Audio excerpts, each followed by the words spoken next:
She is a famous diversity hire in the church. A recent interview of Douglas Murray on the Rita Panahi show has gone viral, where he refers to the Bishop of Dover, Reverend Rose Hudson Wilkin, as a famous diversity hire.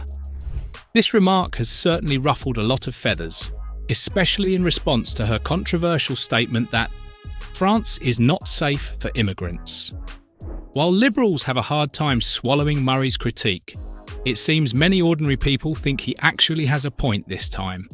Paris in particular, all sorts of security problems, largely brought along by illegal migrants who have the potential to carry out terrorist attacks. But Douglas Murray, the popular author and conservative political commentator, cultural critic and journalist, has some really unfiltered opinions that don't sit right with some, but he might be spitting facts this time.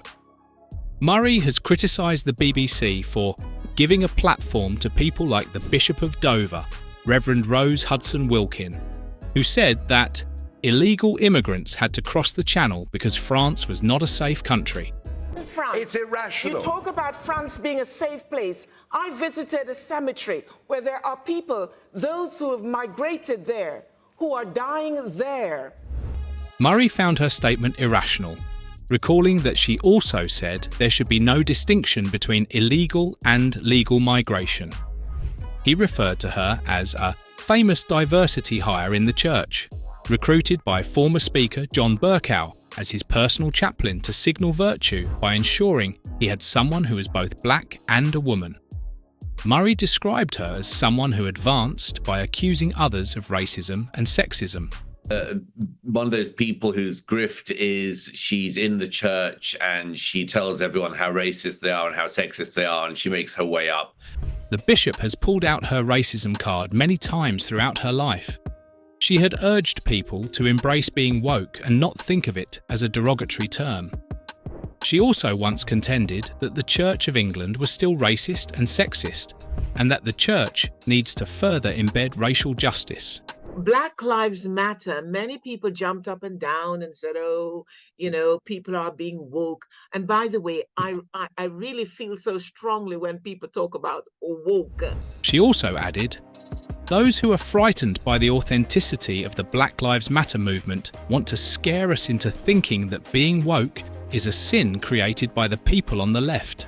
Some wild animal, but a man. He is laying there, he is already handcuffed. Reverend Rose Hudson Wilkin recently appeared on the BBC delivering a heartfelt speech. When asked how to reduce immigration, she pointed out the moral dimensions of the issue. We need to stop treating this like a political football. It's not working, she insisted. We want to break the model of those who are carrying people. So we can't break it, so we join them by smuggling people to Rwanda. Reverend Rose argued that people often distinguish between legal and illegal migration when there ought not to be any difference. We talk about legal migration and we disassociate it from illegal migration. And I know in particular that there are some... Well, if there's no difference, are those who migrate legally being considered foolish? What is she trying to achieve with such a statement? Sympathy? Following? Minority support?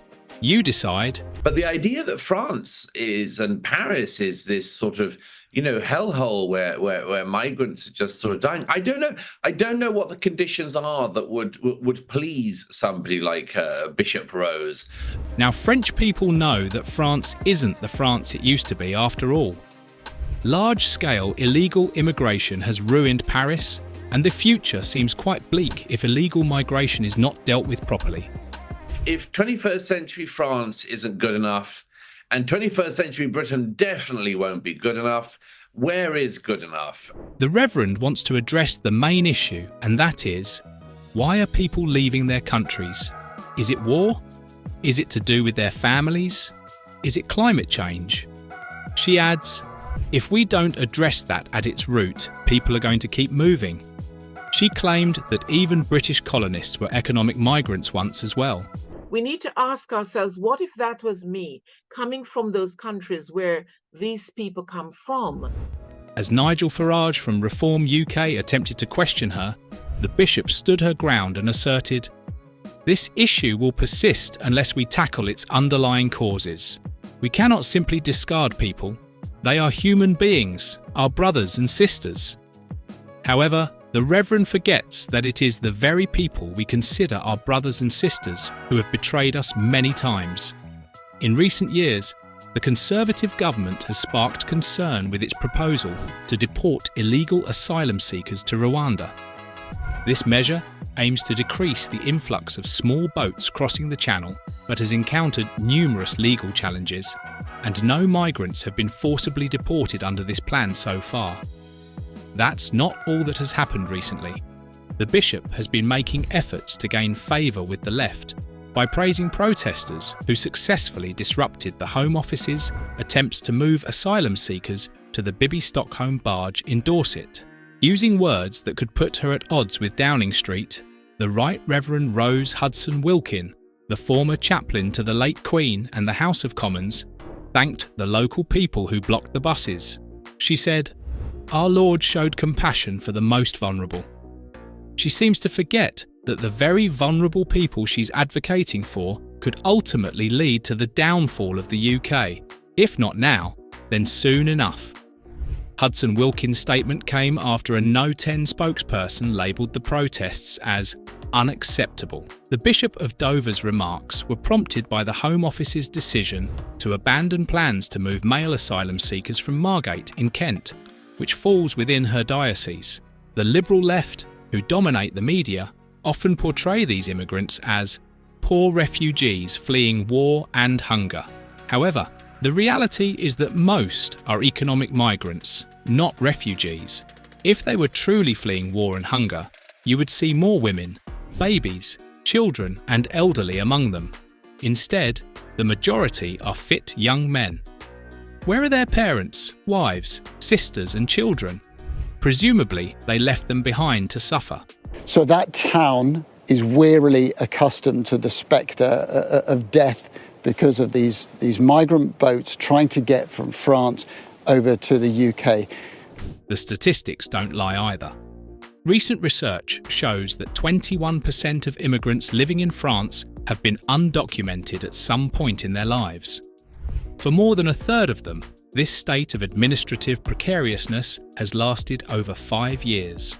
The study found that 23% of immigrants who arrived before 1989 had been undocumented, compared with 22% of those who arrived between 1989 and 1998, and 26% of those who arrived between 1999 and 2008.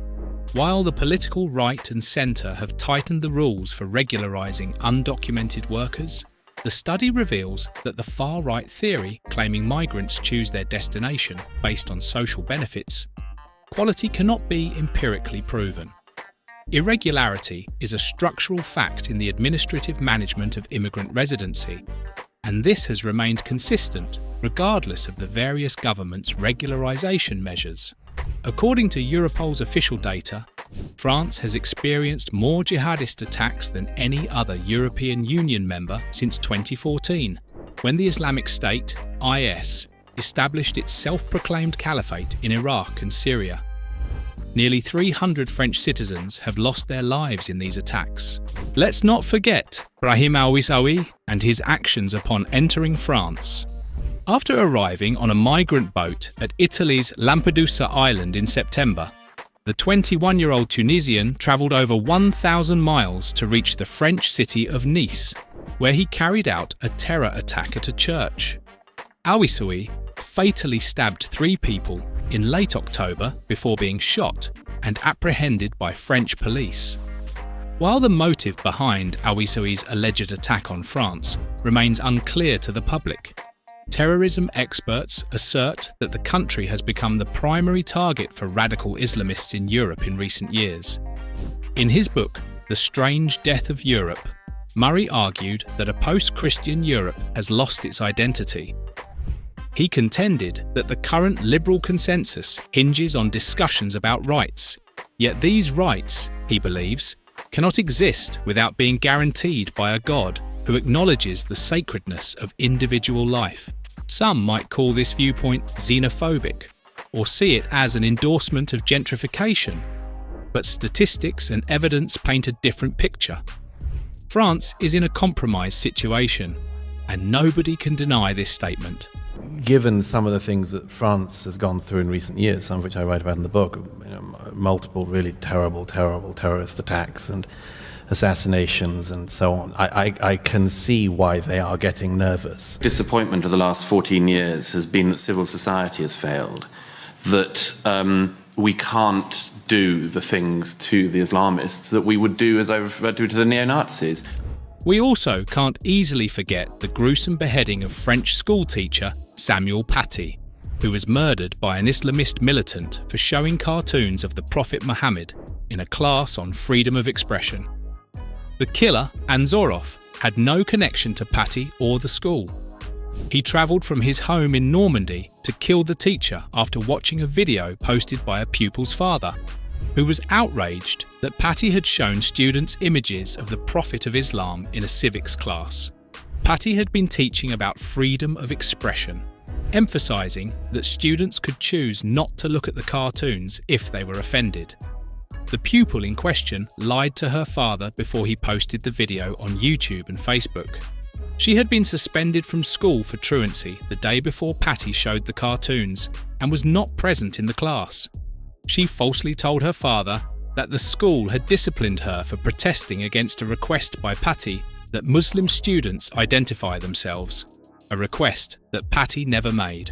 Paty's gruesome killing sparked shock and outrage across France, reopening wounds from previous Islamist attacks, starting with the January 2015 massacre of staff at Charlie Hebdo, the satirical weekly that published the cartoons Paty showed in class. Is freedom of speech no longer a thing in France? How did France become what it is now?